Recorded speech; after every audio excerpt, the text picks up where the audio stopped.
everyone day ናችሁ so why are we so motivated የሆነ ነገር ለመጀመር ከዛ በኋላ ግን ከጀመርነው በኋላ ሁለተኛ ሶስተኛ ወይ አራተኛ አምስተኛ ቀን ምናምን ሲደርስ ግን ለምንድን ነው ይሄን ነገር የምናደርገው ብለን ምንተው ዶክተር ማይኔ ሜዲካል ዶክተር ነኝ ፐብሊክ ሄልዝ ፕሮፌሽናል ሶ ለምን እንደሆነ ልንገራችሁ የሆነ ነገር ኤክሳይትድ ሆናችሁ ስትጀምሩ ኤክሰርሳይዝ ሊሆን ይችላል ስራ ሊሆን ይችላል የራሳችሁ ቢዝነስ ሊሆን ይችላል at first አዲስ ነገር ነው ኤክሳይትድ ናችሁ የሆነ ሪዋርድ አለ ብሎ ነው ጭንቅላታችሁ የሚያስበው ሶ የሆነ ሽልማት አለ የሆነ ዊን አለ ብሎ ነው የሚያስበው ስለዚህ የሆነ day 5 day 6 ሲቀጥል ግን ያን ነገር እንደማያገኘው ሲያቅ ዶፓሚናችሁ ድሮፕ ያደርጋል so that excitement that motivation completely ይጠፋል ማለት ነው ምን ማድረግ ትችላላችሁ አንደኛ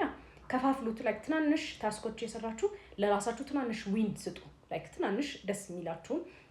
ሽልማት እንዳለው ነገር ያደረጋችሁ እዩት ሁለተኛ ነገር ደግሞ ፕሮግረሳችሁን ብቻ እዩ ለምሳሌ day 1 ላይ ምን ላይ ነበርኩኝ ኦኬ አይዲያ ነበር ያስቀመጥኩት day 5 ላይ ምን ደርሻለሁ ይሄን አድርጌያለሁ ስለዚህ you know ፕሮግረስ ያደረጋችሁ እንደሆነ ታውቃላችሁ ማለት ነው ሶስተኛ ነገር ደግሞ ኖርማሊ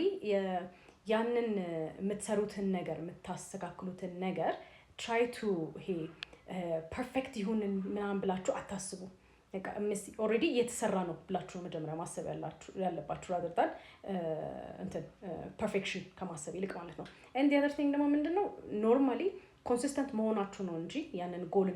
እንድትደርሱበት የሚያደርጋችሁ it's not motivation so motivated ስለሆናችሁ የሆነ ነገር ታገባድዳላችሁ ወይ ደግሞ በአግባቡ ትሰሩታላችሁ ማለት አይደለም so በዲሲፕሊን በስነ ስርዓት ያንን ነገር መቀጠል እና ኮንሲስተንት መሆን ነው ለጎላችሁ ግብ እንድታደርሱ የሚረዳችሁ ማለት ነው so እሱ ላይ ፎከስ አድርጉ I hope it helps